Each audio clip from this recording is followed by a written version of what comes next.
Hello, Susan.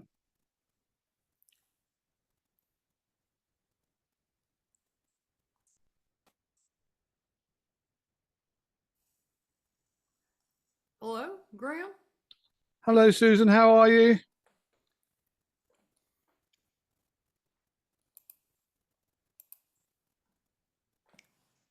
Are you well?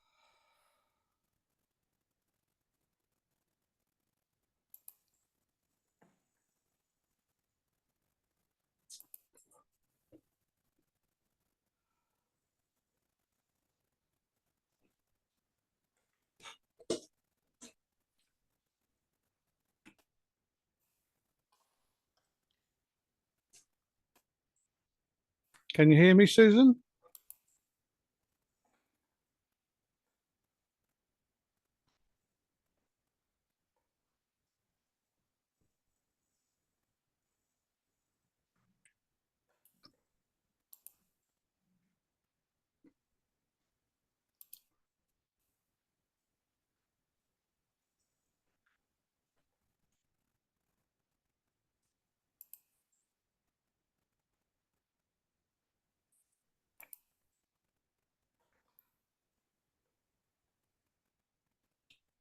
How are you keeping, Susan? Are you well?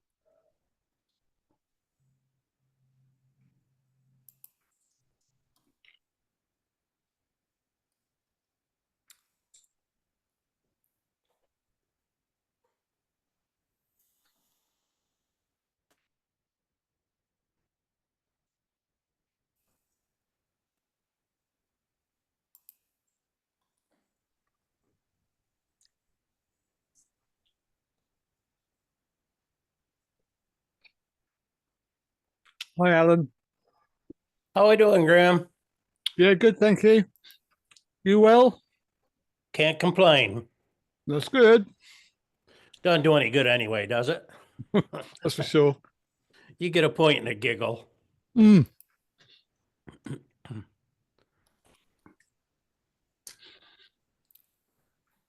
you with us yet, Susan? Can you hear us?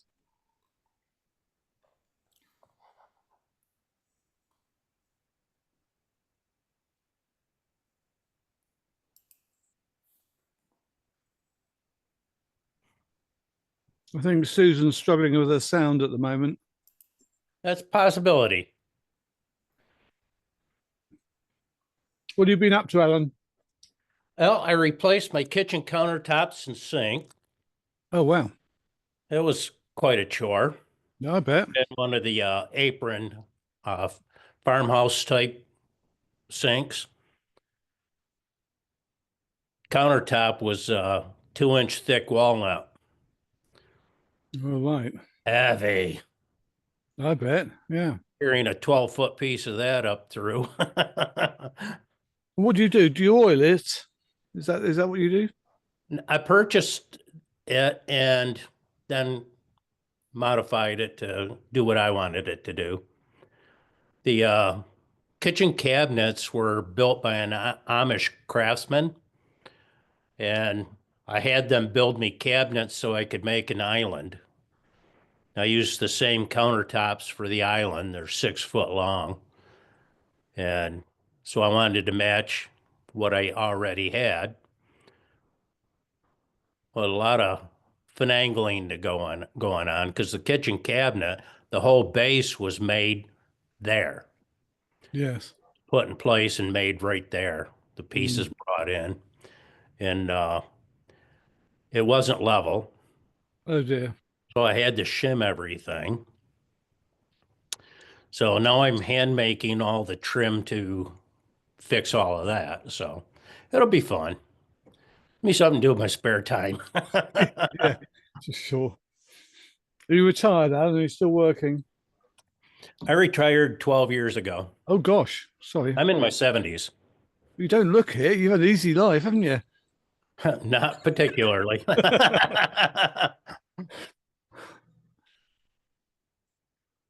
Not at all. Morning, gentlemen. Hi, Jeff. How Well, are what you? about me? You said gentlemen. I missed that. So polite.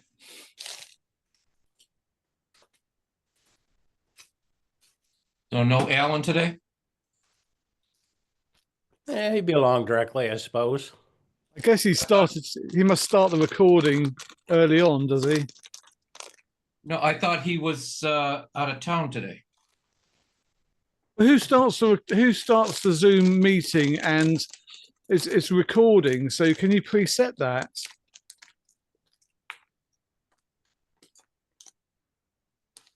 No, I thought he was going out of town or he was going to Florida.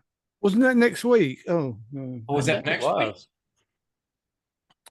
I He think said he's he was going to. He said today. he was going to miss Thursday or something, didn't he? Okay, maybe my Yeah, calendar. it's probably me. I don't know. I can't. He did say something.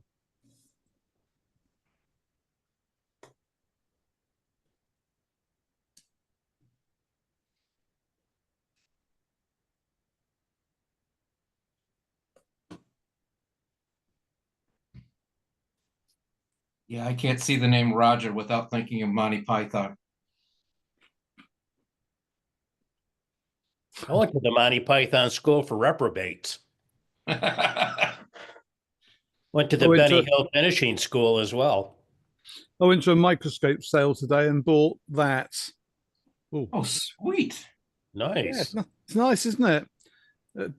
It's made by Dover Motion, and it's got a Mitutoyo axes on it.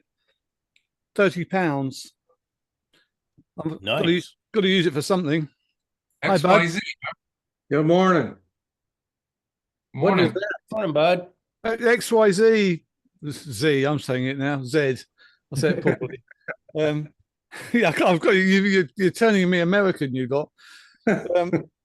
Yeah. So something to play with. How's Bud? Bud is fine. How's Graham? Yeah, hanging on. All right. Hi, Julie, Hey, bud, how you doing? Alan, Jeff. Ring.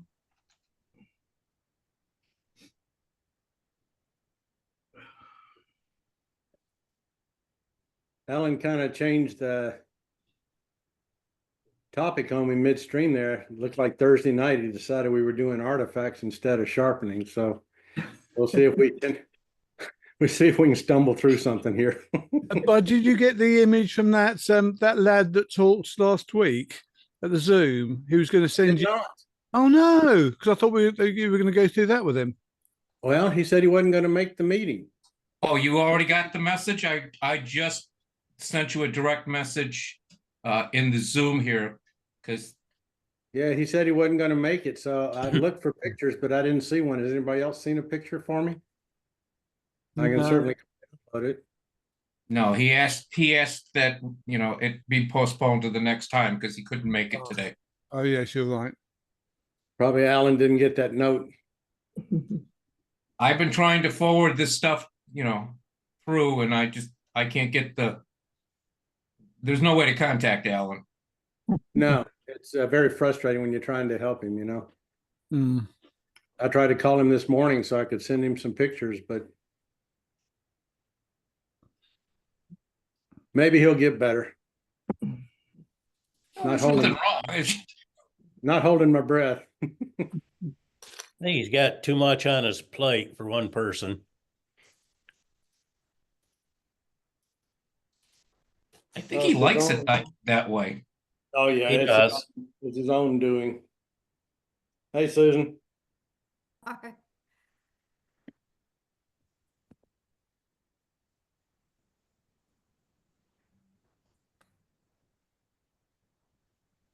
So has anybody discovered anything novel since our last time, or have anything they want to share later on this time?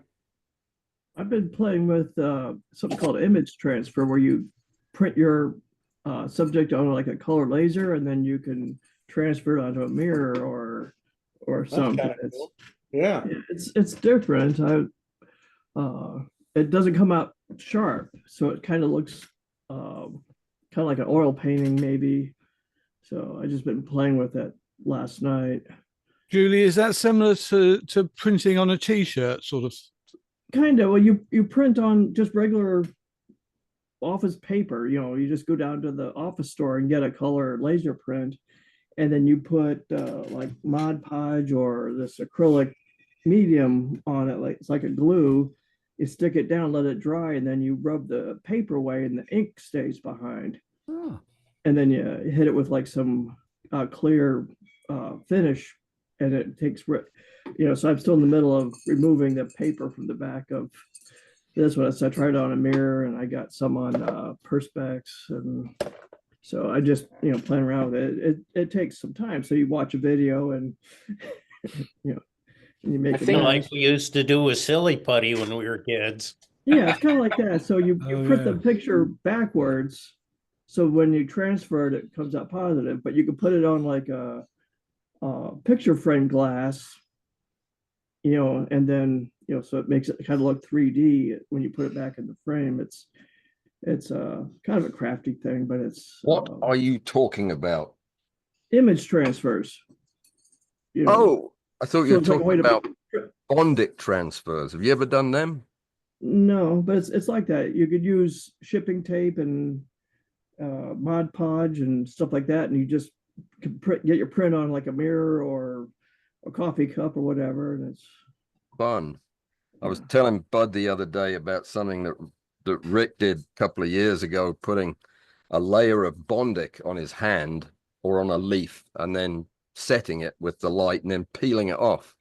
And if you Yeah. look at it under the microscope, you get this incredible three-dimensional image of pores inside out on your skin and stoma on leaves. It's amazing. You should try it. Yeah. It fills in all the nooks and crannies. Yeah, to answer your question about my image from that, it was a read-write head off a disk drive. It was a what? A Read-write read-write of head disk. That's what I figured. It was just a brand I wasn't familiar with. It was very nice picture. Great pictures this time, Yeah, actually. it was only about a millimeter square in real life. Yep. That was the new generic 10x infinity objective. So Oh, very nice. That did a good job. Yeah, it's a the no-name. same subject I shot in a previous contest. yeah, Yes. The one you also shot the memory card that won, I believe.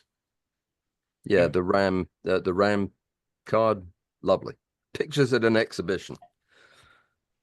Right. So Bud, how are you, sir? I'm doing well, and yourself? I don't know yet. Not quite awake. Still working on it.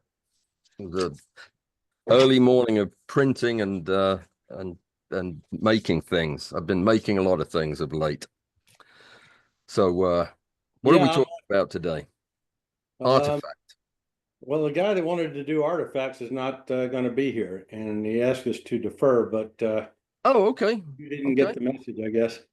Well, it is recorded, but I mean, seeing as we were doing it for him, but do you have something else you wanted to bring? Does anybody have any pictures? What about sharpening?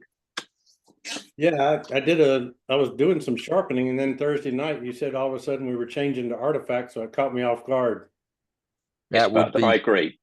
that would be fairly typical with me. I didn't realize we had sharpening, but yeah, my notes, I saw them this morning. So great. We'll sharpen then, and then we'll do artifact next time. It's not like this isn't stuff we do every day, right? Does anybody have a picture they want to play with first? I can make something available, Bud. I was in the same boat as you, as thinking sharpening was off the menu. So if you can pad for a few minutes, I can do the Google thing perhaps and see if that works. Well, let me apologies. Let me share a screen here. Let's see if I can find out where I am.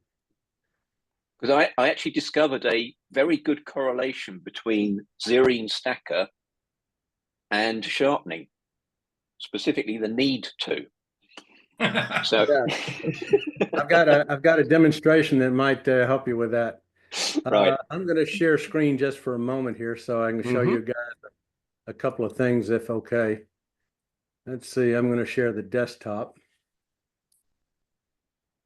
And can everybody see this ugly picture? Yep. Yes. So how does sharpening really work? And to understand what sharpening is doing and how the various algorithms approach this, let's go in for a really close look. So we're going to get down to pixel level here. Can everybody see pixel level? Yep. Mm-hmm. All right, so at this point, you can see I've made black lines. I've got intermediate and lighter grays. I've got whites. So we want to find out sort of how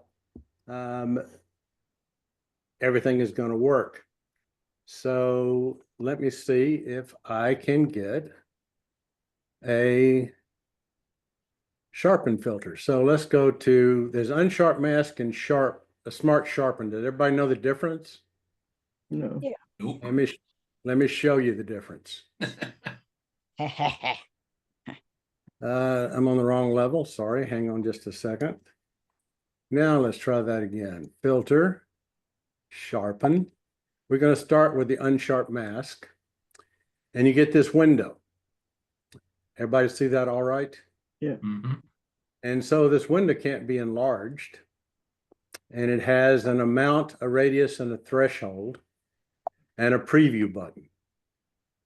So basic stuff. Let's undo the unsharp mask. I have to cancel it.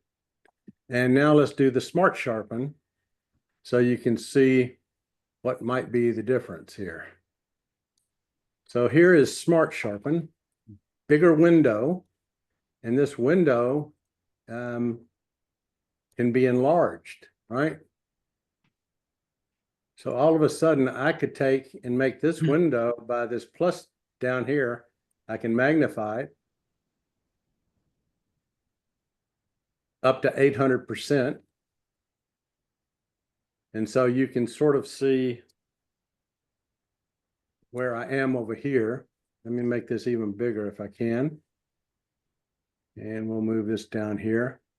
So you can sort of see what sharpening is doing to the lines. Okay. If I preview it, it puts it over on my big one. So you can see that it's making a white line adjacent to the black line.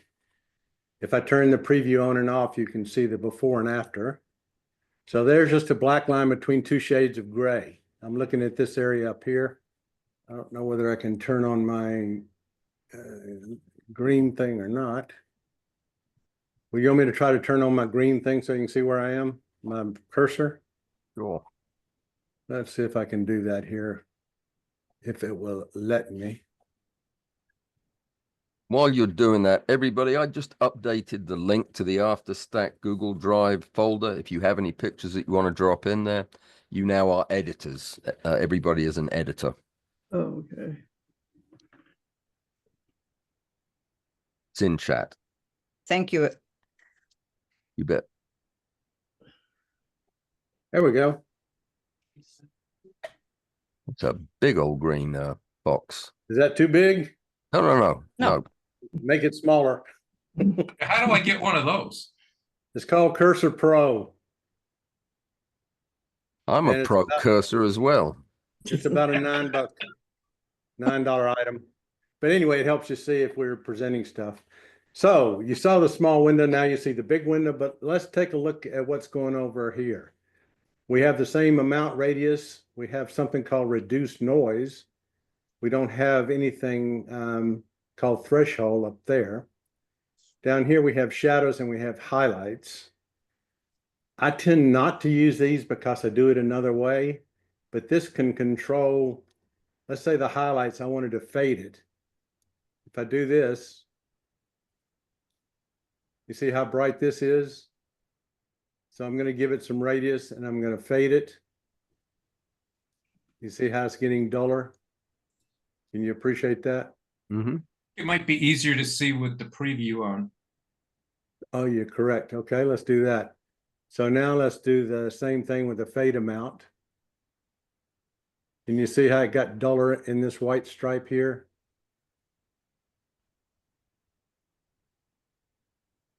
Let's give it some more radius. Let's give it a little more width. See how it's controlling the white a bit with highlights? Now let's take a look at the blacks. We can fade the blacks the same way. Let's give it some radius and enough width, and we're going to fade the blacks. The width is just the scale of dark to light, right?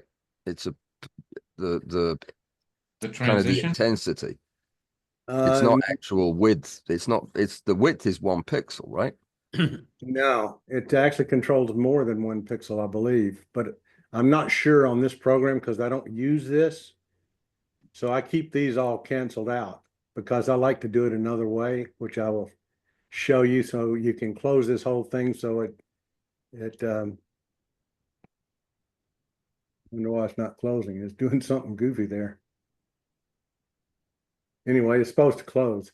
But up here, the amount, if I bring the amount down, you see how the white line goes away? Mm-hmm. If I take the amount up, the white line is ferocious. So this is controlling how much black and how much white, okay? So if you look around the white rectangle, watch what happens to the black as I go north. I'm adding to it so I can get all the way up to black. And at this time, you get these reflections inside of even a solid white object. So if you go too far, you'll get kind of, but here I am at about 270% out of 500. You know, I've got pretty good control of it. Noise doesn't do a lot in this example. You just have to play with it and see. You can see some changes over here with the light gray against the dark gray. You see how you get a little bit of extra? I think it's like midtones on that. It is. So it's acting like it enhances right around the midtone. So if you go all the way down, that's your maximum. If you go all the way up or with reduced noise, it basically is gone. So you can control some sharpening in the midtones that way. There are better ways to do it, of course. If we go and look at radius, the radius is going to reach out beyond. You see how it feathers all the way out? So I'm going to back off on the radius a little. And you can see on the examples, this one in particular, because it's smaller, what's happening. Maybe I should make this one a bit smaller too. Let's see if I can.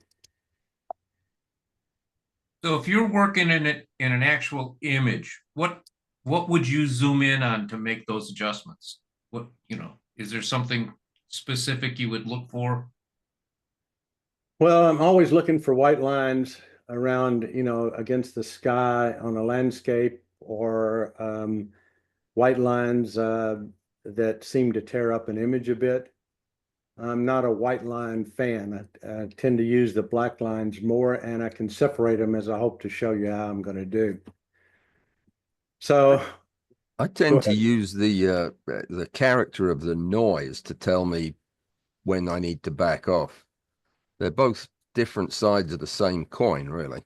Mm-hmm. The more you sharpen, the more you're going to exaggerate noise. And gotcha. Okay.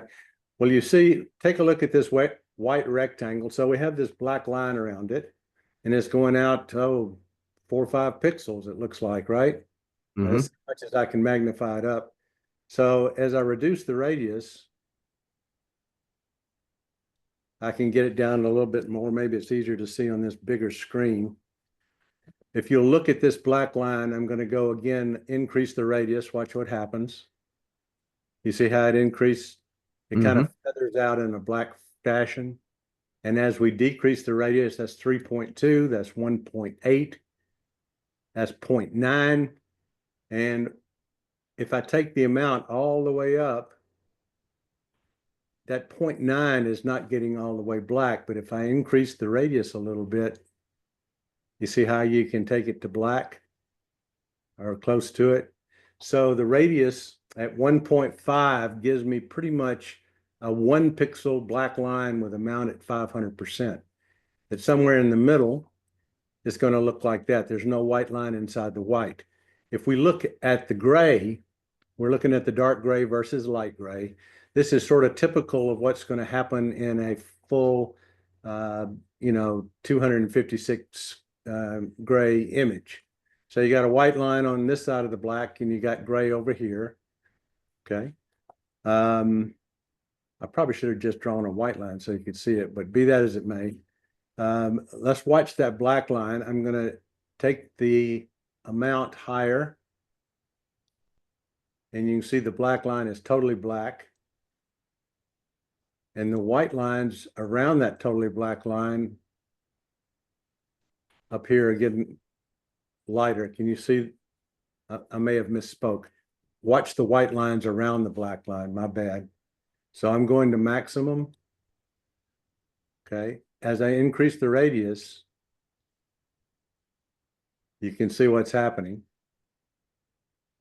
So I'm backing down. I want to get close to 1 pixel. I'm at 1.4. I'm at 1.2. 1.0.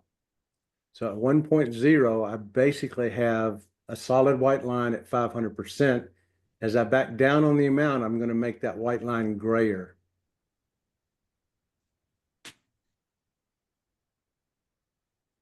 So that's 130%.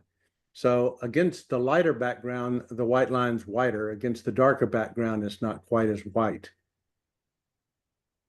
That could be an optical illusion. It could be the same density, just superimposed over different shades. But this is the way all of the algorithms work. They find, a interface, a line, and then by changing the radius, you can make different things happen. So I have a low amount and a high radius. Okay. So if you fix a sharpening in one area, you could really mess up another area if it's a different contrast. Which way is that true? It is, and that's why several times I'll have 3 different sharpening layers with hide all masks, so I can paint in what I want to paint in. Okay. 3 types of sharpening. There's acquisition sharpening. That's when you take the picture and you want to make sure it's worth pursuing. And that's why Lightroom has that 25% sharpening as a default. That's called acquisition sharpening. The second sharpening is artistic sharpening, where you do localized sharpening in different areas, and maybe you have 3 or 4 different layers that you're going to sharpen with. Okay. The last one, of course, is output sharpening, whether you're going to send it to the web or you're going to send it to a print. So 3 different times that you consider sharpening. And a lot of these programs like Topaz have gotten very good at doing differential sharpening seemingly in different areas. Because if you just go through and do this smart sharpen, I think you'll find that Topaz is doing it better, and there's got to be a pretty fancy algorithm involved. Okay. But I wanted you to see how so amount, if you think of amount as black versus white. In other words, I can make the lines barely visible, or I can make them totally white and black. If I take it all the way to 500%, and my radius where it's supposed to be, you can see I've got black and white lines, lots of them. Now, there is a technique called hierolome, high radius, low amount. You may or may not have heard of it. It was proposed by a Photoshop guru named Margulis, who wrote the book on lab color space. And if you're interested in lab color space, Margulis there's nobody better. Okay. And that's where I went to find out what I wanted to learn about LAB. So how do you balance noise reduction with sharpening in a temporal sense? Which do you do first? Do you do all your noise reduction up front and then sharpen at the end? Absolutely. I have found that getting rid of the noise solves a lot of problem later. And so in my workflow, when I come and let's say I've downloaded into Lightroom the first thing I do is I pick out, a picture in the middle. Let's see if there's Lightroom. Let's just go to Lightroom for a second. You find that the new enhance tool in Lightroom for noise reduction is a little more prone to softening the image than the older denoise? No, but I approach it different using a linear profile. So if let's go to this picture, and I'm going to go to develop, and let's just do a reset so you can see where it came in. This is what came into Lightroom.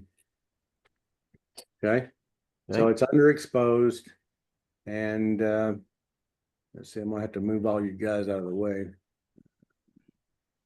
Maybe. There we go. So here it is in Lightroom. If I go, can you see over here the basic panel now? Mm-hmm. Yeah. So here is Adobe Color. And if I drop down my menu, I have my linear profile for the Nikon Z7 II. If I do that, it's going to appear washed out. The black gets lighter. You see how it turned all gray? Mm-hmm. Okay. I start here. And the first thing I do is I look at the histogram up top, and I can see I've got a lot of room for exposure. So I will take this exposure and run it up to about that much. I don't like to get into, you see that last little gray bar up there? Yeah. I don't ever try to get my histogram into that last bar because Serene will do something I don't want it to do. Okay. So I can look at this last little piece and that looks fine to me. The next thing that I generally do after I've got exposure similar to what I wanted is I will go into calibration. So calibration is where I find color, and I only slide the saturation markers generally. 95% of the time, I don't mess with the hue unless I've got some kind of color cast, okay? So if I come here and I start sliding this bottom slider, you can watch what happens. You see how it turns on the sunlight? So let's say I want it to right about there. The next one up will make things more orangish, and it brings on the blues a little bit. And the last one up is for reddish colors. And so let's say somewhere, maybe I've got this one a little bit too much. Let's say that I like that one for whatever reason. I can turn it on and off and you can see where it went. There's off, there's on. So it's sort of a soft way of doing saturation, and really you're biasing almost at machine level what's happening with the way the pixels are calibrated, okay? And so once I've got that pretty much like I like it, I go back up to the basic, and I want to see if I can bring the blacks a bit blacker. And so I'm going to reduce the blacks a bit. Actually, let's do something different. For your Let's say calibration, I'm sorry? but for your calibration, why wouldn't you do that against a color card instead of an image? I find I use different levels on different images. I use it as a painting tool. I'm sure there's more than one way to do it, but sometimes I find my sliders all the way to the right, sometimes not. Sometimes I'm desaturating them. So it's all over the place per image for me. So it's an artistic interpretation. It's an artistic interpretation. Okay. You know, reality is reality. I'd rather go somewhere else. So let's go and look at something called color grading. Why would I go to color grading? Okay. Color grading is a very powerful tool because if you see up at the top, you can do all of them at once. You can do the darks, you can do the midtones, you can do the lights. Let's say I chose the midtone, and it has a thing here called luminance. I'm not going to move the dial. I'm not going to color grade it at all. But what I want is this midtone slider, because I can slide and create midtone contrast without ever changing the darks or the whites. They're protected. Okay. So as we slide this, you see how it goes? I'm changing the contrast in the midtones, but I'm not blowing out or blocking up the blacks or whites.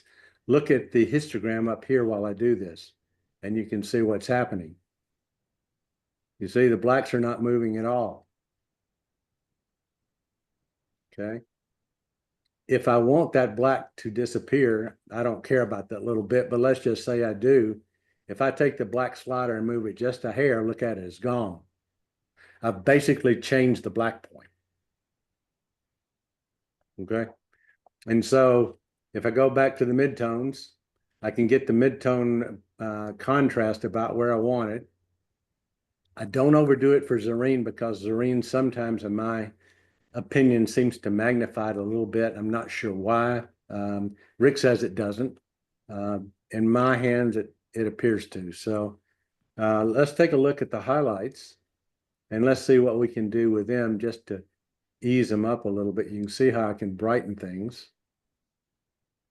And so let's say, for all intents and purposes, I'm happy with this image like so, okay? And then I do a Command A to select all my images, and then I synchronize it, okay? After I synchronize all of them, which, you know, is a couple of minutes, I come back into detail, and you see this denoise right here. So if you click this denoise, let's just do it and see what it does. I guess I've already denoised it, so it won't let me.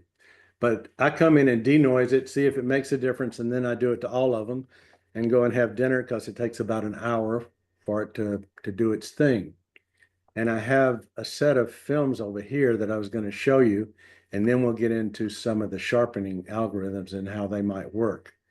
But I thought it would be interesting just to see how this sort of progresses along the way. Let me go back to the library. And I am going, whoops. Let's reset this one.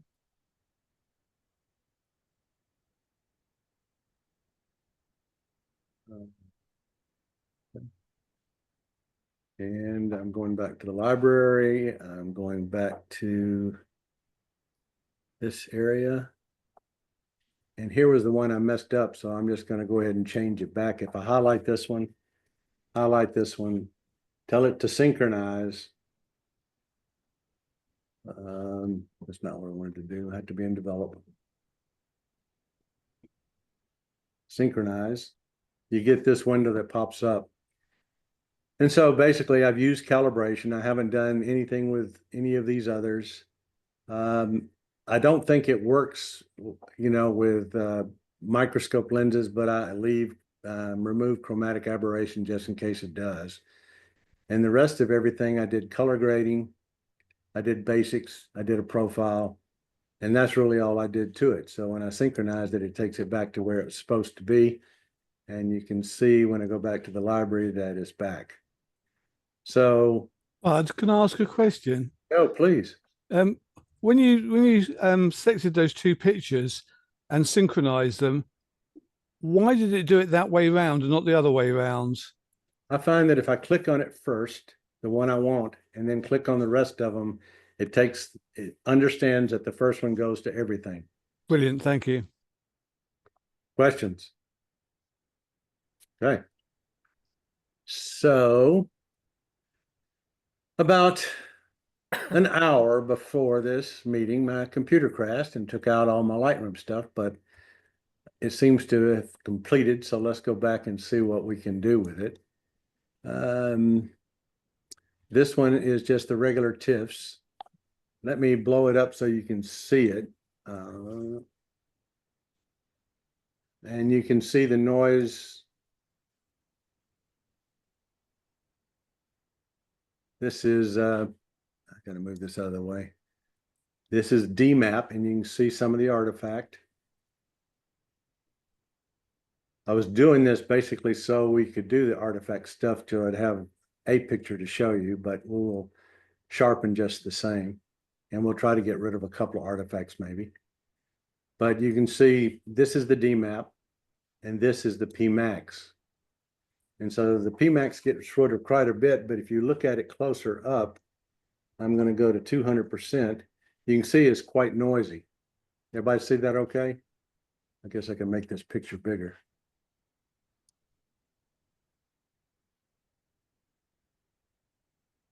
Everybody see the noise? Mm-hmm. Is it hard to see? I can No, make I it. see it. A Yeah, lot you of see it color okay? noise in there too. A lot of what? Color noise. Yes. All right, so this is the one done without the detail enhancement. Okay. And so now let's see if I can go get the other one. Let me move it over. And here's the other one. You see, this one is enhanced. Okay. And so I'm looking at the DMAP. I'm going to take it to 100%.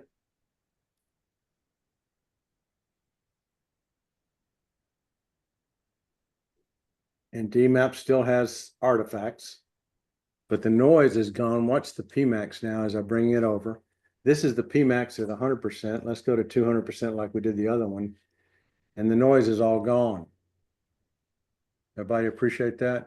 Mm-hmm. So if I bring the first one back, keep this one in mind. So there's the difference. Let's see if I can drag the other one out while this one's up there. No. Yeah, maybe so. So here's what the difference looks like. It hasn't cleaned up the hairs much. This detail looks a whole lot better to me. All right. So it's done some enhancement. Let's see what it's done with the scales.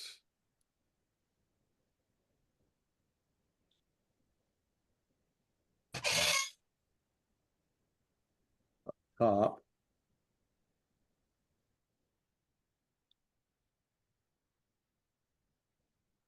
So here's a comparison of the scales in a similar location, it looks like. But you can see that these look a lot more detailed. This has so much noise where this one actually picks out some hairs in the darker areas. You can see some detail where over here, pretty much gone. So having experienced this, I'm willing to spend that time to get a little bit sharper image by running the Adobe Lightroom denoise on the whole stack. I squeeze the stack as much as I can, obviously, in order to get this done. So have you compared that to using the standalone denoise program after the stack? Yeah, this is better. Yeah, actually, Bud, Huh? what I tried it this way, and what I did was I did the denoise in Adobe, and I found it muddied it a bit. But if I converted my files to TIFF and then ran Topaz on the TIFF stack and then Xyrene, I found it wasn't as soft. I just used the auto detect on the stack, so it would look at each frame and adjust the denoise and a little sharpening by each frame. It takes about the same amount of time, but I found that it didn't soften the frames so much. So you didn't do a batch, you did individual frame repair? Well, I did it as a batch, but I loaded the stack into Topaz and then did a run on all of them and replaced the files with Topaz denoised and compare it side by side with Lightroom denoise, Topaz denoise, and nothing. And Topaz just came out that much better. It takes about the same amount of time. Okay. So your workflow is to convert to TIFF. Yeah. Do a batch in Lightroom. No, I do a batch in Topaz. I can load the whole stack into Topaz, select all, and do which Topaz? Topaz denoise. Okay, so convert to TIFF, take it into Topaz. Yeah. Synchronize the whole thing. Yeah, just select all, and it will look at each frame. And if one needs a little bit more denoise or a little bit more sharpening, it does each frame. Individually, okay. I haven't tried Yeah, that. but yeah, so it doesn't do a blanket thing, and but I don't know if Lightroom does it as a blanket thing, but the Topaz, shifts it a little bit on each frame. It takes about the same amount of time, and I just find that it's less soft than Adobe's denoise routine. Which algorithms do you choose in the denoise? I use low light, and it just I alternate between low light and extreme noise, but overall low light seems to work pretty well because if I'm running a little higher ISO, it does a pretty good job. Okay. Anybody else have any favorites or? Well, considering that now Topaz just likes to tell me that I owe them money or not owe them money when I Yeah, want I to hear use you. it. So I've just have been using Camera Raw, which is basically the same thing as in Lightroom. And I'll do the individual photo and then I'll sync all of them. And then I'll run the denoise or the enhancement, just depending upon which one I want. If it's an older slide or something that I'm redoing, I'll just keep it on enhancement. So that way I can find all the things that I have to take off a lot easier. What do you think, Alan? How do you approach this problem?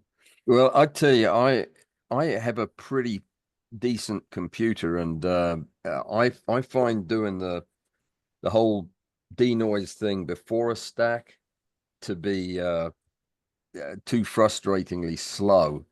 So I tend to I've started shooting my stacks a little bit lighter, even my dark background ones, to get a little more luminance without having to add to the noise by bumping up the exposure settings in RAW. So I'll generally optimize the brightness, which I think minimizes the amount of noise in there. Then I'll stack it, and after the stack, I'll take it into Photo AI and denoise the outputs.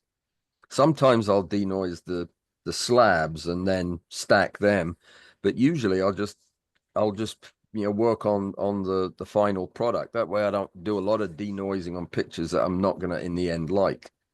Yeah, and the other thing too is, I mean, we're looking at this at 200%. So this is picture keeping, right?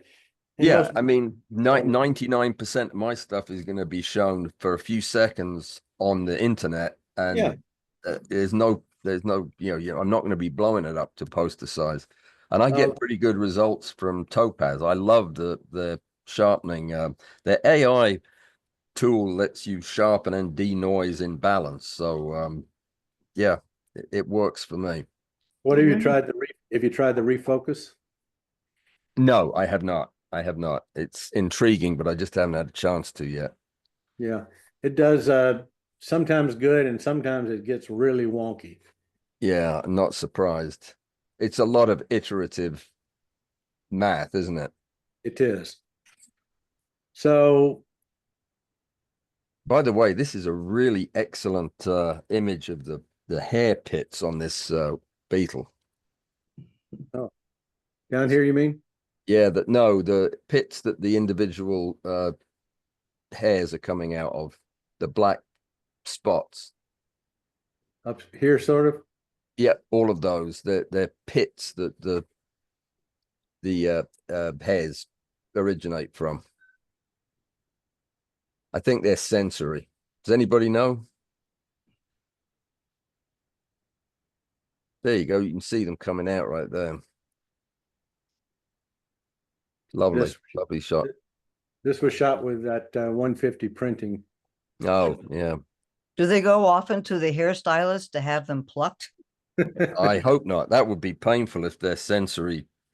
Like, oh my God, no. Yeah, you only get it done once. That's a great picture. Only when they want to go out for dancing. So let's close this one since it's the But do less. you use the high pass filter at all? I do. Okay. Yeah, Because the other what, one, there's Nick? Let's go well look for sharpening, and there's a couple I've played with because it's still obviously new to me, but so I picked up the unsharp mask and then the high pass filter. Kind of the opposite of frequency separation for portrait stuff. Yeah, I think very likely because you can control what ends up getting treated by setting the Right. thing, and I think the setting's quite extreme. But I mean, the main thing we've been playing with these was once I got my stack sorted out, and the file I've uploaded to the Google Drive Yeah.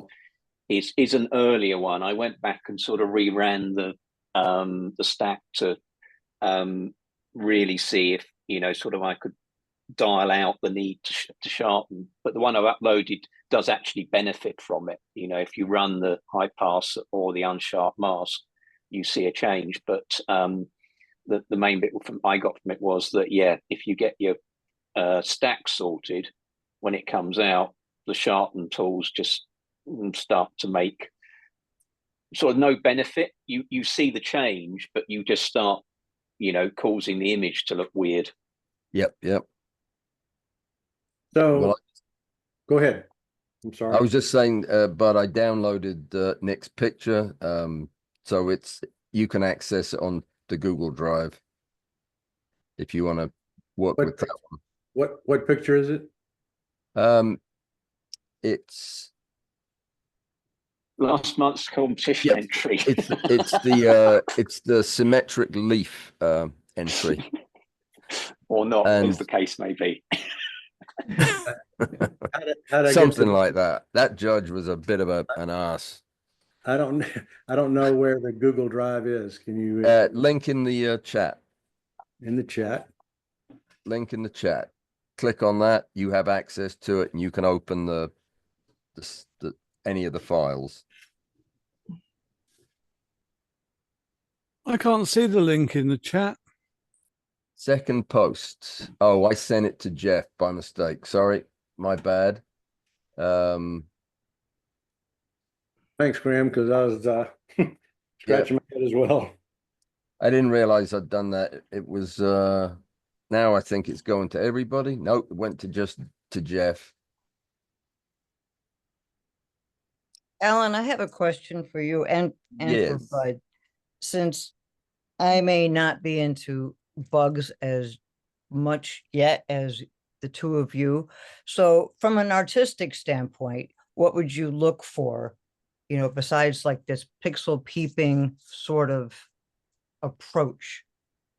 So if I wanted to do like turn a bug into some sort of kind of like a 1910 image. Mm-hmm. Yeah. So I mean that would be something that I might be more inclined to do until I get really good at bugs, because I like bugs. There are two ways you can do it. I mean, if you're I think Bud's approach is certainly a very artistic approach, which I think gives you more leeway to use sharpening and noise reduction in any way you want, really. I tend to use sharpening until it becomes clear when I look at it that I've used sharpening. Then I back off. I don't, I try not to make it apparent that I've used any of these tools. So I go for subtlety, which is why I find it's usually okay to use a little bit of sharpening after the fact, just on the final output. So if you were judging like a contest, if someone had something, like I just said, going in, and it may not be, like 200% pixel perfect, that would be okay. Yeah, I never magnify contest images like that. I look at them at the max reasonable closeness and magnification that people would if they were looking at it on the internet.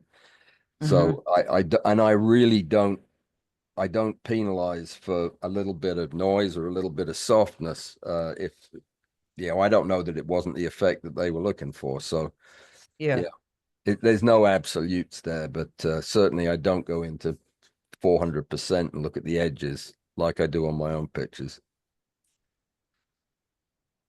Okay, am I still Thank you. sharing? Yep, you got it. That's the leaf in question. Okay, and what do we want to do with this leaf? But if you zoom in at the right, sorry, I said left in my message, right hand end, you'll see some little sort of hairs filaments coming off it. And that's what I used as my guide for the old who'd effect the sharpening. You'll see with the stack where it wasn't right because there's one of the little frond bits is out of focus there. Yes, But this is a little out of focus. Our motion is hard to tell, but you're looking at these hairs. Yeah, those were the things I used to sort of gauge what the tool was doing. Okay, all I have is the background. I don't have a stack of any sort. Yeah, that's disappointing. Those didn't come through because it's quite a large file, and I saved the layers. I think I would have to have done a PSD, I think, and then the masks would have come through. But if you, I think so. Yeah, you'd have to save it as a PSD. Yeah. So you're looking to sharpen on this particular image? Yeah. Yeah, I mean, it would be. I mean, I have been playing with the unsharp mask and then the high frequency filter that I've got in Affinity, and looking that up, it seemed to be certainly the high pass is available in Photoshop, and I'd hope the unsharp mask is too. It is. Right. So, but it's under filters. Just out of interest, everyone, I've got the image open directly from Nick and seeing it on the Zoom screen. A, it's a lot warmer on the Zoom screen. B, the definition is dire compared to the original. I guess that's just a factor of Zoom, but a point to bear in mind, I think. Good point.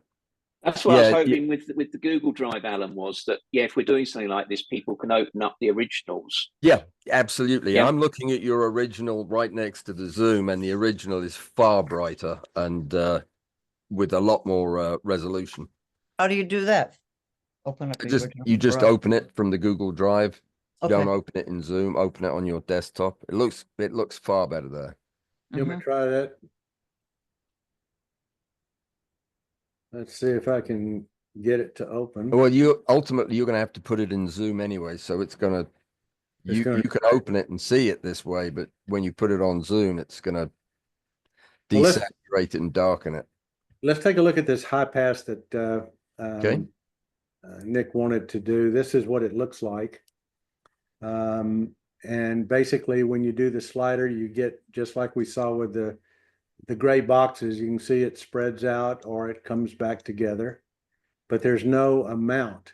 So what you're looking for is edges. And sometimes the edges that you're looking for, you're almost in this arena right here where it looks too faint.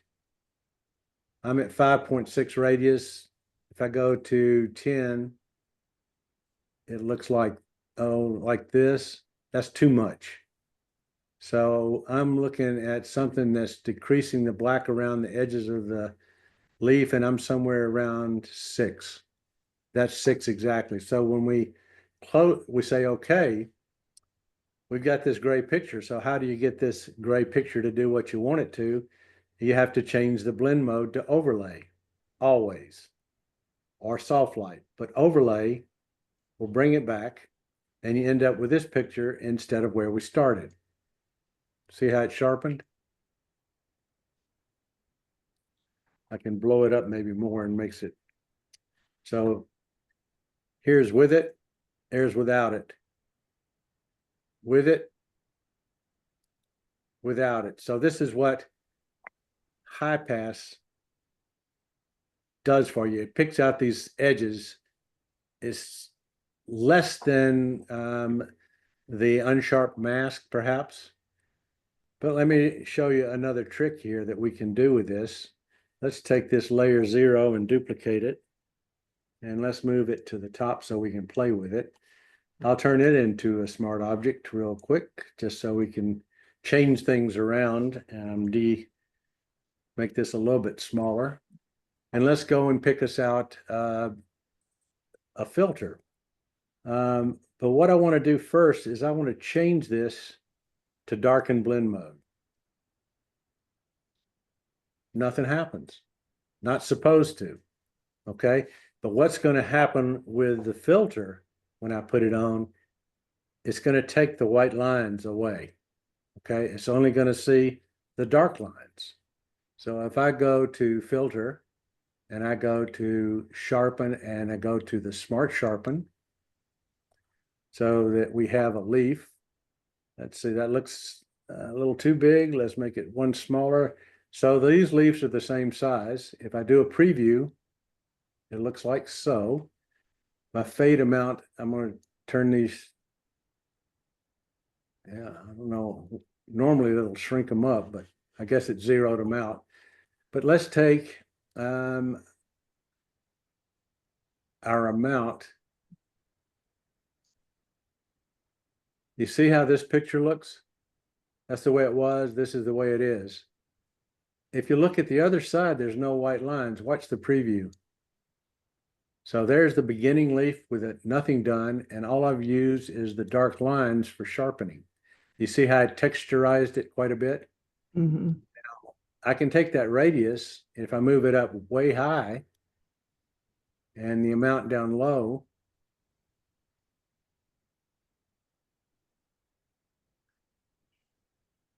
you can see that this is what it would look like without the dark sharpening. But look at over here.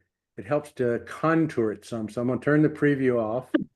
That's before and that's after. So you can actually use the black line of sharpening as a enhancement device. In other words, if you want to contour it, you use the hierolome, high radius, low amount, Margulis guy, and you drop it down to, I don't know, somewhere in the sub 100, and you run the radius up to close to 30. And you can get this contouring. You use it in landscapes if you want to contour hills, okay? If you think back to the gray boxes, it's where the black line spreads way out because we have a large radius, but we're not making it black because I can make it blacker. I can make it really black. So you can use the blackening device of the amount, and you can see what it would look like with the white lines over here. And I've taken the white lines out by using the darkening blend mode, okay? So I call this dark sharpening. If we take our radius back down to something like 1.2 and we run our amount up a little bit, let's run it up a lot. Preview's on.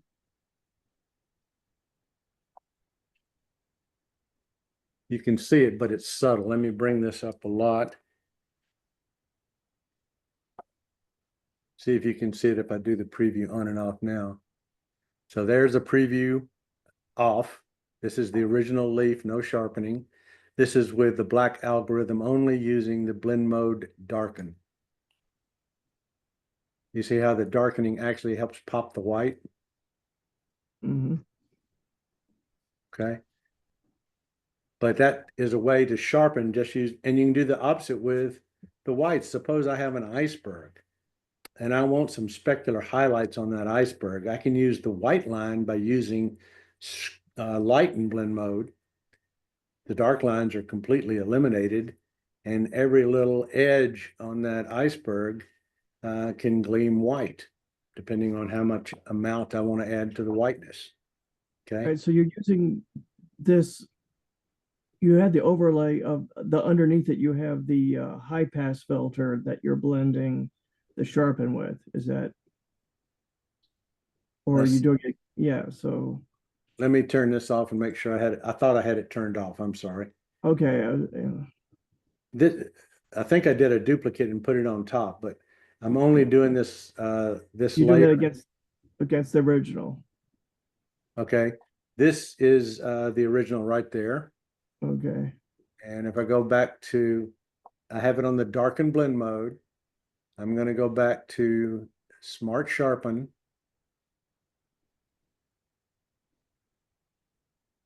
And let me blow this up one more so it's similar. So here's what you would get.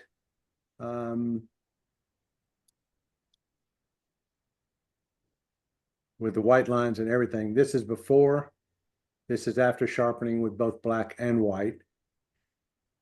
This is before, and this is sharpening with black only.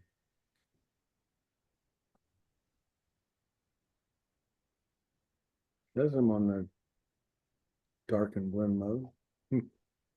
That's more than I would have expected. Gaussian blur, okay. So anyway, let's see, preview on and off. So this is just bringing the blackening into it.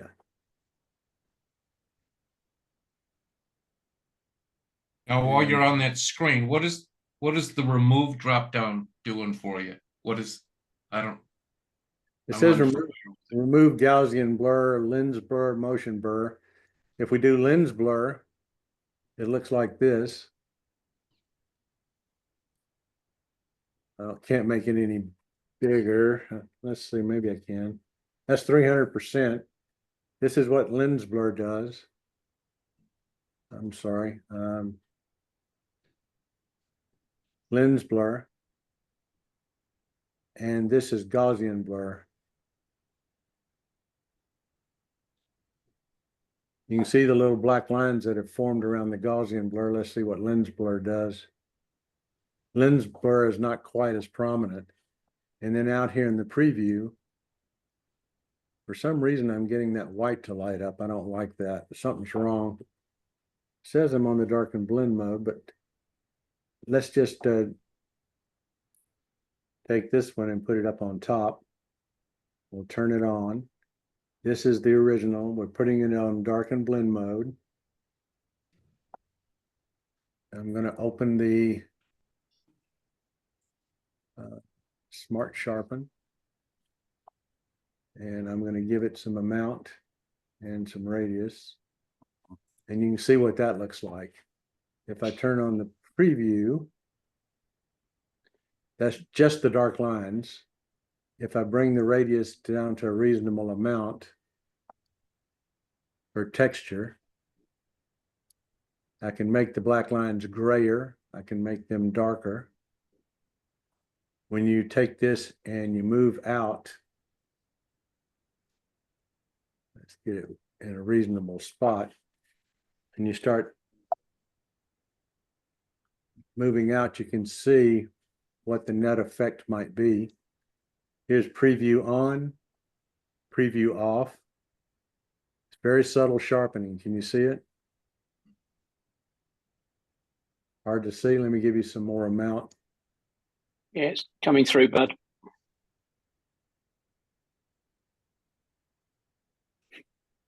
So this way you can control the black lines. You can then do a second sharpening and add where you want to white lines. Perhaps you want to add some out here on the leaf tips. You have that as an option, okay? So I'm going to just say okay. Well, let's just cancel that so we have a good leaf to start with. So we've looked at sharpening with high pass. We've looked at sharpening with this. Let's take a look at sharpening with, say, topaz maybe. So let's go to make this a smart object. And let's go to filter topaz. And let's go, you want to do the photo AI, Alan? Mm-hmm.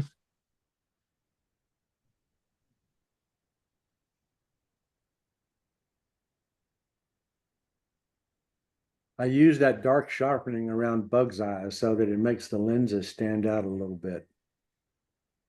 It only sharpens the interface.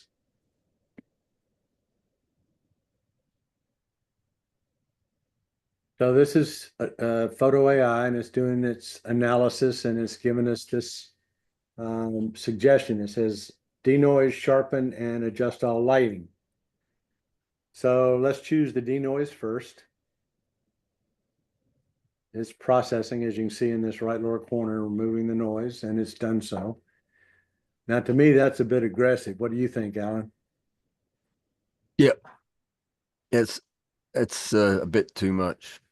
So up here under strength, you can reduce this somewhat. A little better, maybe. Try some more. Yeah, it's a little more natural, a little less crunchy there. So as we pull this back, you can see that's before and that's after. So it really gives it some clarity. Mm-hmm. And it doesn't give us the white lines. And we're not seeing any white lines around really the edge of the leaf. The other one it recommends is to sharpen the landscape, it says, but let's see what happens.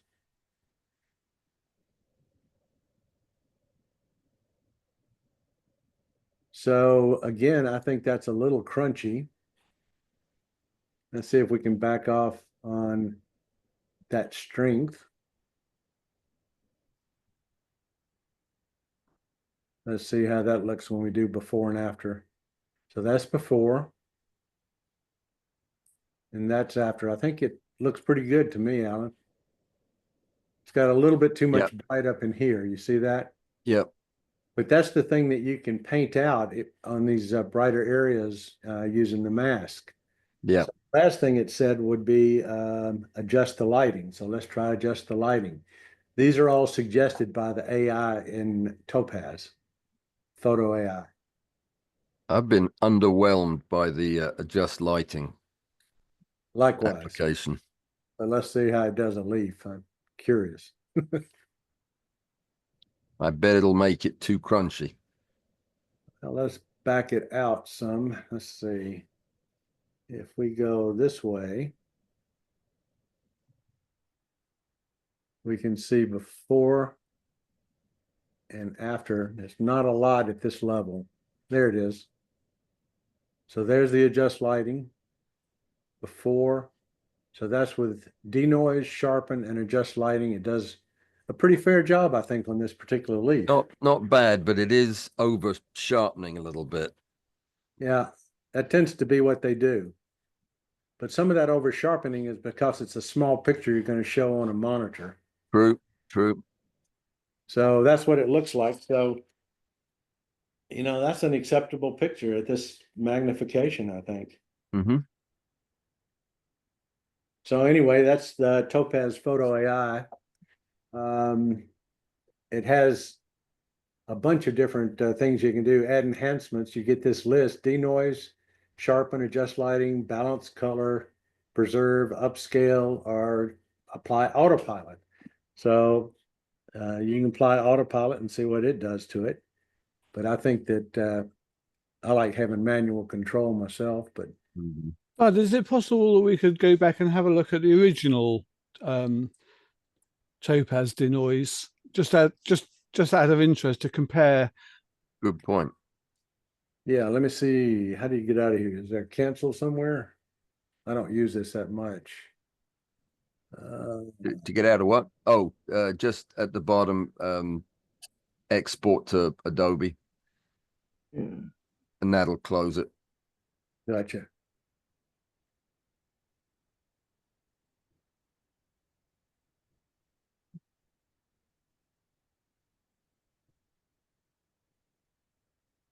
So where are we? Back here, maybe? Yeah, it should have gone back to Photoshop. So let's take this one. This is our photo AI, and let's take this and toss it. Let's see if we can. I can turn it off. All right, so I'm going to Command J just to duplicate it. And let's throw this away. And let's throw this away. Oh, Yeah, smart object. It's going to kick you back into Topaz.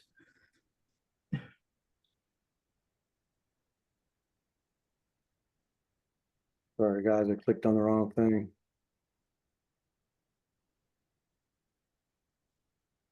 Yeah. Come on, come on.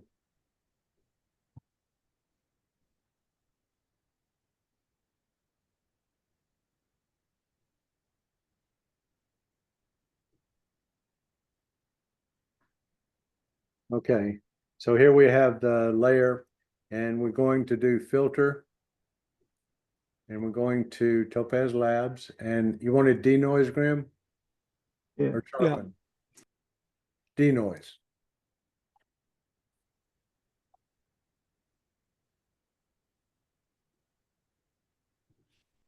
Bud, can you click on the so we can see all 4 suggestions? Done.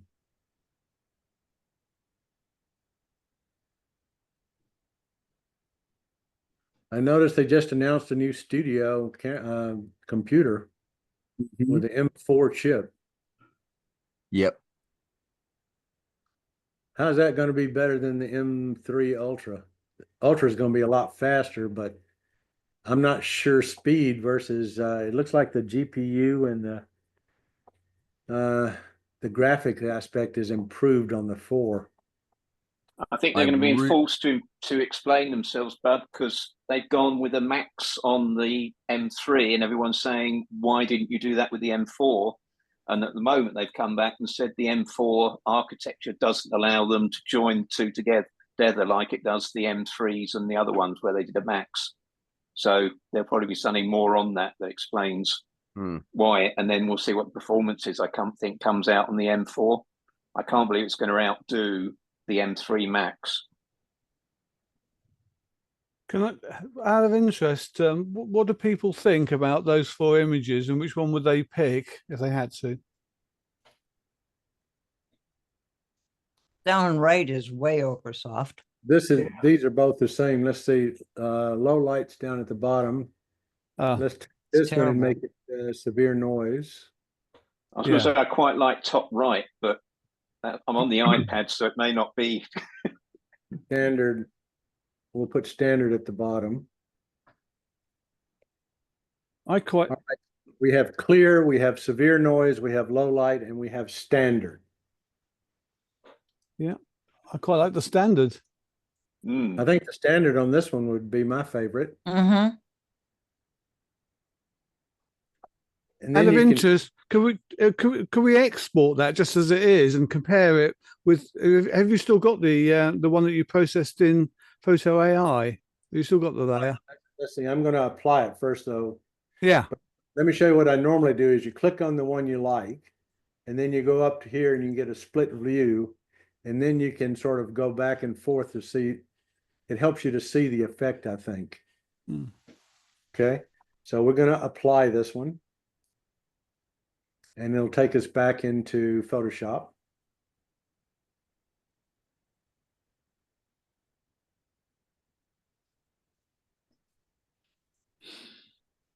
So here is the current denoise. And if I turn it off, we should get this one below it, which says Topaz Photo AI. So I'm going to turn this off. That's Photo AI. And this is denoise. Let's look at it closer.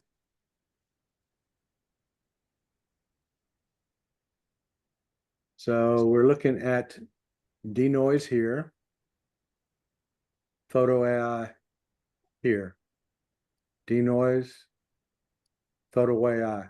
It looks like to me there's just a slight change in contrast, which could be done with a levels. I don't see that as gaining any. That looks a little sharper right there, and that is the denoise. If you look at this area right in here, let's see if I can make it even bigger. That's probably too much, but you'll get the effect. This is Photo AI. I'm sorry, this is denoise, Photo AI. You see the little white dots, how they expanded, contracted, expanded. So it looks like to me that denoise actually sharpens this thing a little bit better. Shall we go and do a sharpening on it just to see what it would look like? Yeah, I just out of interest. I mean, that's sort of my workflow, really. I tend to use Topaz denoise for well, getting rid of the noise and sharpening, and generally speaking, it does a pretty good job, one or the other of the selections. Yeah, It it's was like my doesn't try- workflow until Yeah. it was my workflow until I started using the thing in Adobe, and I compared them, and Adobe Lightroom actually came out better, so I converted over to it. Yeah, I find that Topaz on the photo tends to try to do too much, where the denoise is just a simple, just reduce the noise a little bit and sharpen a little bit, and that's what I find. But if I go to Photo AI for something special, then there's like too much that it's trying to do. I totally agree, Julie. That's exactly my thought. Mine as well. How about you, Alan? I'm sorry, I was answering a message. Say that again. We were just saying that we think Photo AI tries to do too much in the dedicated denoise, at least in this instance, is a winner. It does. You just have to turn it back a bit. It seems to, after if you use it like I do as a fairly regular thing, and you are constantly edging it back from the default it gives you, it will remember that, and it starts to be less aggressive with the adjustments. So it actually learns from your interesting. Okay. Yep.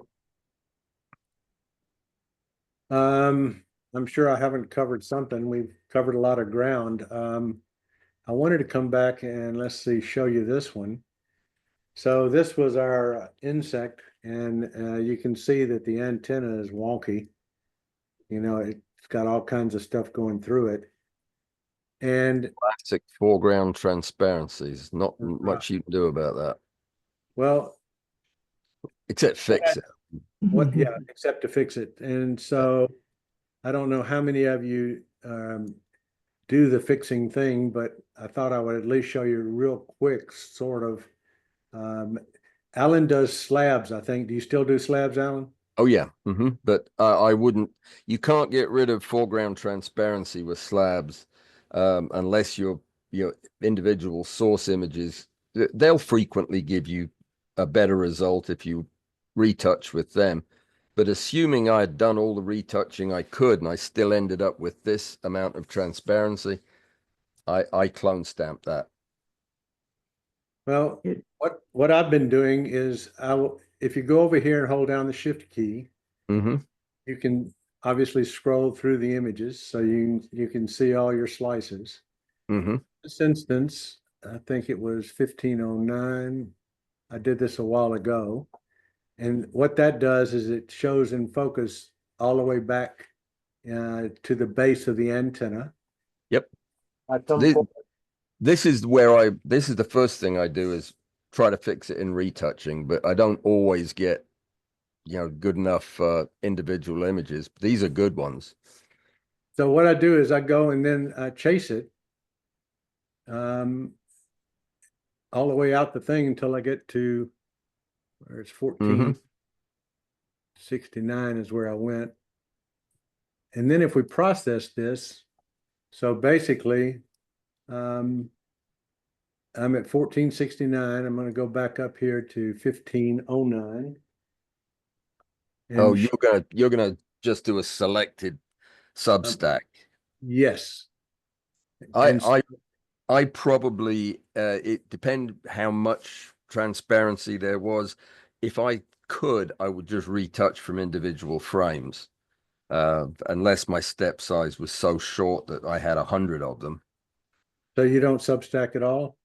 Well, I substack routinely with my slabs, and the slab will usually get it, if not always. But I certainly would consider going back and doing a selective substack if I didn't have what I needed, and it wasn't going to be if it wasn't going to be reasonable to do it from the individual source images.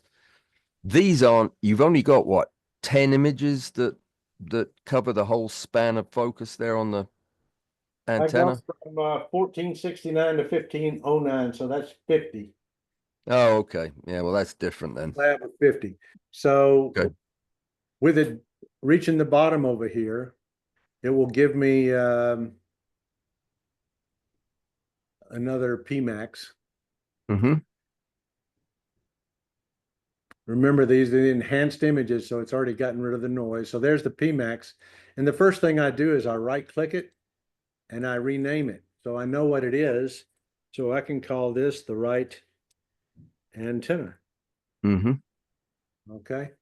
And so now I have the right antenna. I can go back to, let's say I wanted to start with the Pmax instead of the Dmax. So I'm going to click on this. I go up to stack and edit rather and start retouching. And so retouching is over here. And then I come and choose antenna Mm-hmm. and it pops on the other side. So when I scroll to that antenna again, you can see how much better the left is from the right with the stack. And so now Right. it's a matter of Because paying. you haven't tried to stack the background in with it. Exactly. And so Right. look at the contrast improvement because of that. Yep. My slab will almost always have this. Most of the foreground transparency comes from fairly widely separated components in the image, and that means the slabs almost always get close to it. Might not get the whole antenna like you just did here. It might require two slabs, one to do one half, the other to do the other. I think we're apples and apples here. We're doing the same thing. I'm just doing it automatically. Yeah. You know, for me, I just I find that maybe 5 or 6 areas that need fixing. I almost always do the eyes, and the reason I do the eyes is because the contrast builds up because it's not looking at all the other stuff in the stack through it. So I tend to get a little bit more definition doing a substack of the eyes. So I just, it's part of my routine. Questions? Yeah, do either of you do the bit where you adjust the DMAP Yep. contrast levels and compare like yeah, you I bring do. it from 10 to like 80 and get better edge definitions? Yep.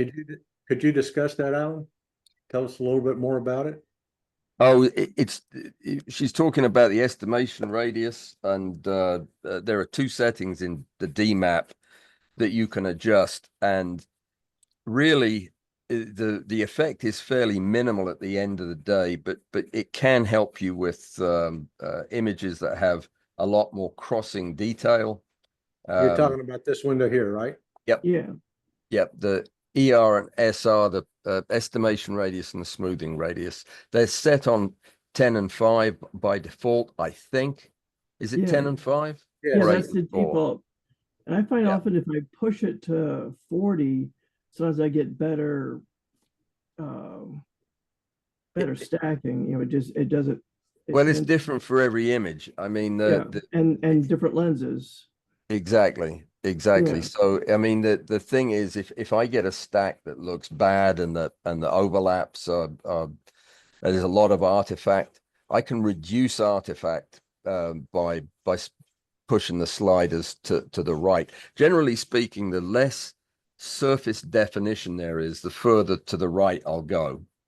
And for a standard macro picture like Bud's insect here, 10 and 5 is probably a good place to be. So the one thing that, I'm not very proficient at this, so I don't use it, and I probably should. But I find myself in insects in my hands, I don't use DMAP at all. I've been using Pmax, and because I can control all I want in Photoshop, I can get, I'm after detail more than a good looking image to start with. So if I can maximize detail, and sometimes if I've got uh, a PMAX that doesn't have good detail, I will run the DMAP. But I found more, I'd say 90% of the time, I end up using my PMAX as my primary image that I want to improve upon. Alan, I believe, is just the opposite. Is that correct? Yeah, completely the opposite. I think that the thing that you can't really retouch back into a photograph, at least I can't in my hands, is the overall surface texture and color. And they are both superior in DMAP. So what I'll do is I'll start with the DMAP, and then where detail needs to be painted onto it, I'll use the PMAX. Remember that my PMAXs are all my starting places. So, I mean, all my slabs are PMAXs. So it would be, I'd have to run a bunch of DMAPs if I was going to do it the other way around. And that's a more time consuming process. Anyway, I do it this way anyway, because it gives you a better starting place for color and texture. Now, I improve color because if you go to the PMAP settings, and this little thing here should be checked, and it gives you the color almost as good as DMAP. Use all color channels and decisions. If you do that, you'll see that the color in your PMAX improves. Is it as good as DMAP? I don't. It may be off, but the problem is the contrast gets boosted by the PMAX, and there's a lot of stuff in it that I think ruins the finer texture in the lighter parts of the image. See, I don't have that problem because I use a linear profile. Well, I mean, it's different approaches, and that's why it's the stacking process that, deliberately exaggerates the contrast, and doesn't really matter what you put in. It's always going to do that, which is great for detail. If you start off at a lesser place, in other words, not using the Adobe Color profile, it works beautifully. Yeah, I started using the linear profile, and I find the same thing. I get a lot better. I get a lot better results than the Adobe Color. I feel like I got more control over what it's doing. Yeah, it's taking Adobe out of the equation, so it's. I guess my experience has been that there is less manipulation for a better final quality image if I start with a DMAP and retouch from PMAX. It just seems to be, it makes the most sense to me, and I've been using it for a long time that way. So I would encourage everybody that to test out the two methods and see what works for you. You can get the linear profiles, and you can certainly run it through Zareen and compare it to the other way through Adobe, and you can see how it handles it and how DMAP handles it and PMAX, and we all do experimentations for ourselves. Yeah, but I took that. I think the last AfterStack, I think you mentioned about this. So with that leaf, I ran it under P because I was finding P was, to me, looking good. Then I went to DMAP, and I was like, oh, hang on a minute. And those fine structures were what came out from the DMAP. So probably, isn't it? It depends on what you're working with, but absolutely agree with you on trying things out, because I've just been discovering and learning the batch dialogue in Zareen and how useful that is to be able to get something set up, run 3-4 batches, disappear, go and do things you need, other things you need to come back, and then it's all done for you. Exactly. Definitely. Yeah, I do the batching too. I get everything set up, go to bed, come back, and I have all my comparisons. Anything anybody else wants to throw in here? We're almost out of time. I love that picture, Bud. That's a very lovely representation of the skin and the scales. Beautiful detail. That was the beautiful. 150. Yeah, that was the 150 at 2x. What a lens. There's one for sale on Photomicrography. I'm sure there is. There's also a Maserati for sale down the street from me, but I'm not going to be able to get that either. But Look at the snout on that guy. What kind of beetle is that? A purchased one. I don't know. Oh, okay. They don't come with names. Good point. Good point. That's very, It's called looks like Larry. a pig nose. But I can show it to you. You've been doing a good job of cleaning these things too, bud. Very thank you. impressive. Yeah, because this is untouched. As you Oh, can tell, really? artifact. Gosh. See all the artifact? Yeah, yeah. Mhm. Yep. So this is straight out of Zareen, you know, and then here you can paint in like you know, you guys know you can, so you can just paint all this stuff out. Yep. Now, interesting, I use Pro Pixels. Let's see what detail does for it. So right up in here would be detail. See, I overran it and it smeared it. So let's zap it back. And I very significantly prefer the detail brush. It's it has it kind of compares pixels and decides whether to use a lightening or a darkening algorithm for each pixel. So it kind of is the best of both worlds and quick. okay, It so does. I've done detail on these. So let's see what if Pro Pixel does anything on top of that, just out of curiosity, I guess. So if we came in here and see how much darker it gets, can you see that? Can you try Yeah. on the left part of that? Yeah, right there. See how much darker it is? Yeah, Okay. it matches back up much better. Yeah, the Pro Pixel is just literally taking the pixels from the left and putting them on the right. Right, but which how is- about you have that ghosting underneath that section? How would you Here? get rid of that? I would go into a select stack of just this leg. Okay, and then just Paste hit it in. that.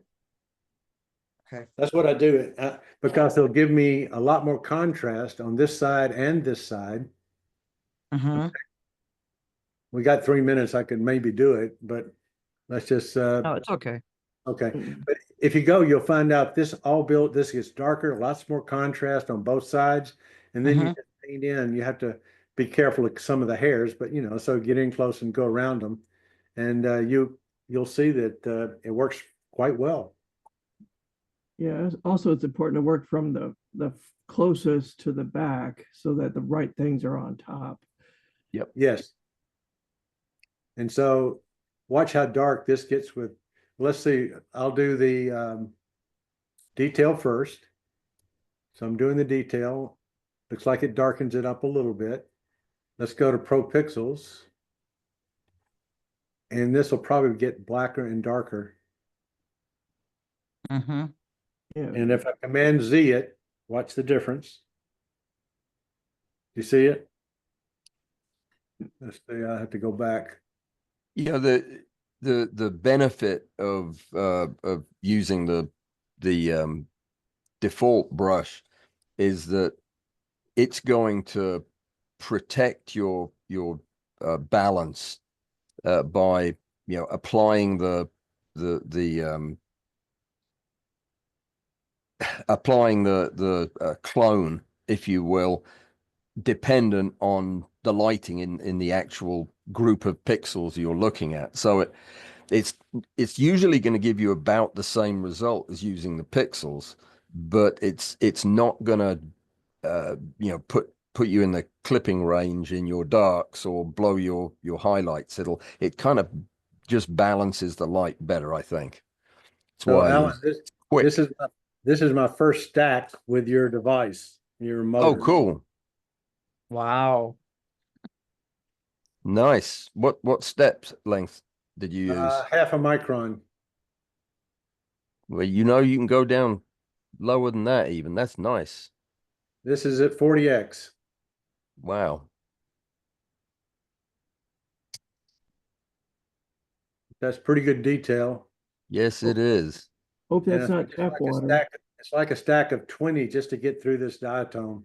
Yeah. Was this in D, are you using DIC? Yeah. Yes. You There's, see the shadow highlights over here? yeah. Apparently DIC is hard to stack. I don't see the problem here.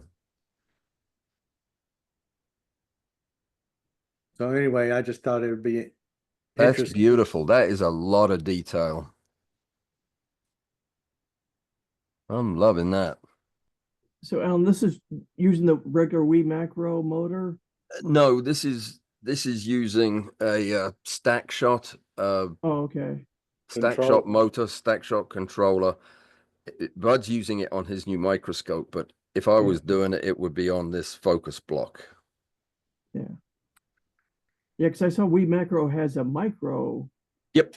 Yep. And I use that motor for anybody who wants one of these to interface with Wii macro.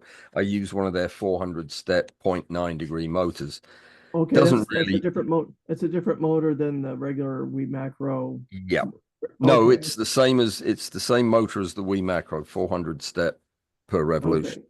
Okay, so if I wanted to convert for my microscope, I could use my same motor, just Yes. If you're going to okay. use this Wii macro controller, you should use the same motor because they have different resistances and the amperage they handle is in a narrow range and you want to be the same. So just buy one from them. They're cheap.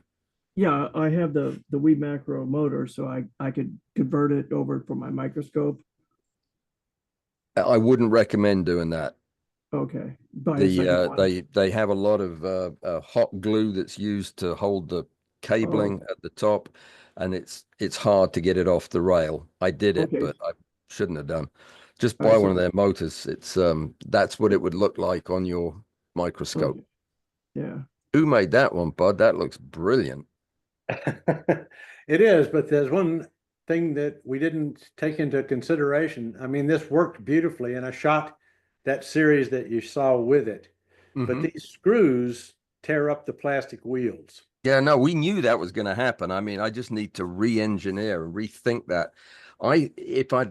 If I'd had the microscope in hand, I think I'd have been able to come up with something on the spot. But I like your idea of a hose clamp at one of those narrow 2-wire ones they use in automotive work to hold the hose on a tube. I've moved beyond that. If I can show it to you, I'll show you my flexible sleeve. Mm-hmm. Use a flexible sleeve. Just wrap it so that you have something to grab onto, and it would absorb. Yeah. The problem is, Jeff, it's a lock ring and it's susceptible to movement. You can't have any movement in this because you're indexing off that. On the other ones, of course, you can see the way I fix this to. This is how I put it on my microscope. If I had one that I did this to, it's got 4 big bolts that just hold it rock solid, and that's what I'd do if I had Bud's microscope. I'd just drill 4 holes and mount it that way. That's nice. That's the way. Is that a calibrated weight? It's called a fishing weight anchor. Yeah, if you had an L bracket that was long enough that you could run under the microscope and That's what I yeah. did. Okay. What's the weight for then? It's just to keep it from sliding backwards. Oh, okay. What? But I'm disconnected. No, yep.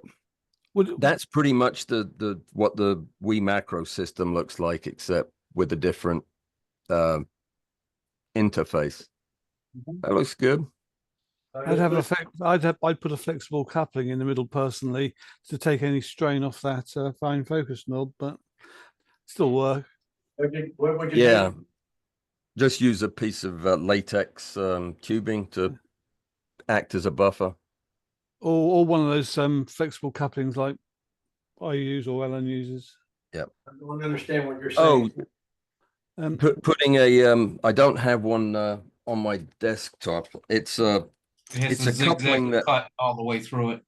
yeah, it just gives you a little bit of flexibility for if it gets over torqued, it won't break the motor or the microscope. But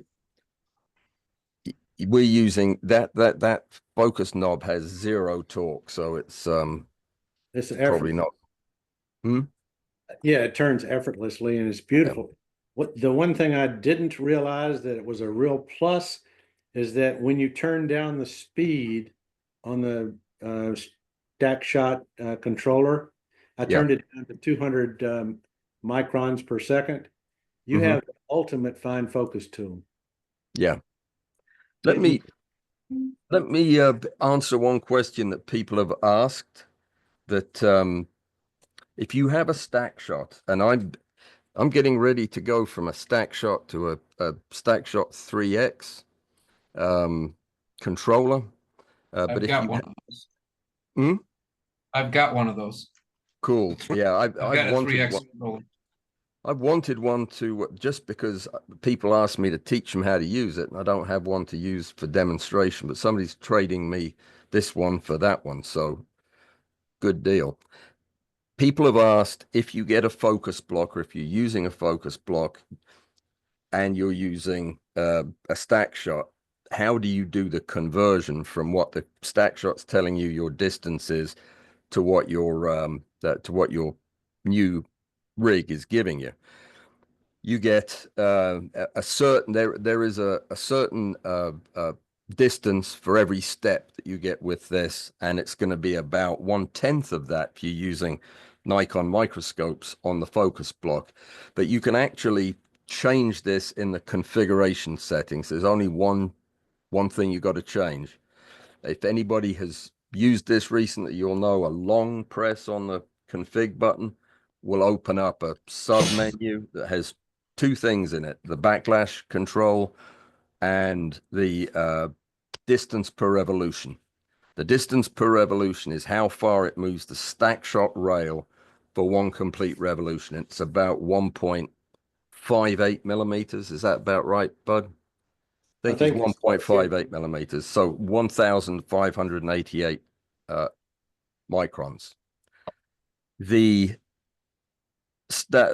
focus block on an Olympus microscope moves a predictable 100 microns per revolution. 200 microns per revolution. So all you have to do is change the setting in the configuration menu to the number of steps. If you have a Nikon Labafot microscope, it's 100. So you would write in 1.0 millimeters. And if you have an Olympus, it would be 2.0 mm. Once you have that, then anything you put into the controller will be the actual step lengths you're using. You don't have to convert. There's no, it does all the conversion for you.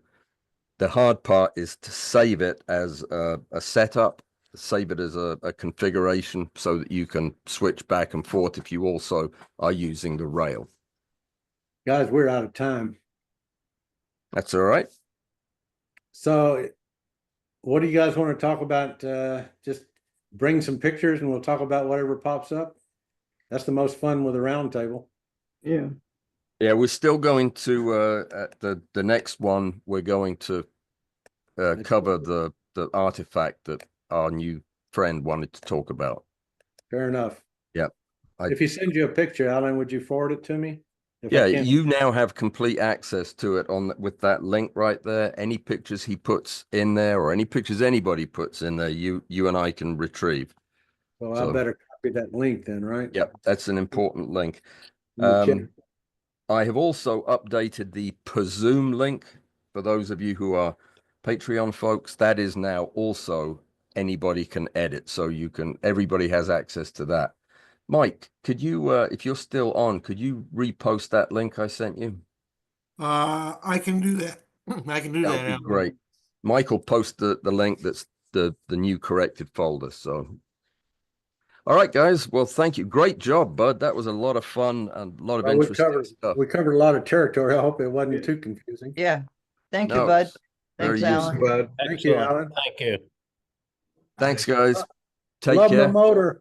Love the motor. Too much fun. See you Yeah. guys later on. Bye-bye. Bye all. Bye. Oh, Tuesday, Bye-bye. short focus. Oh, Yeah. Okay. Short focus and how to assess a new lens. Thank you, Susan, for the lens. Alan, do you do a time change this weekend? Yes, Yeah, we do. on the 9th. Okay, because it for us other people, it's now different for a while, a couple of weeks. Yeah, it's actually for several weeks, I think, that you're only 5 ahead. Is that right? I think we changed about the 21st or something like that. Yeah, Ish. that's when it gets back to 6 again. Yeah. Good idea to include So it. we'll Good be idea to include your post, yeah. so you've got to take that into account Yeah, might be worth a reminder for everyone on Tuesday. during especially for the Zoom. They'll I'm gonna- miss an yeah. hour. Yes, good point. All right, I'll do that. Thanks, everybody. Have Bye. a great Bye. weekend. Bye-bye. Enjoy your weekend. Thank you. Yep. Thank you, bud. Yeah, you're great. Thanks.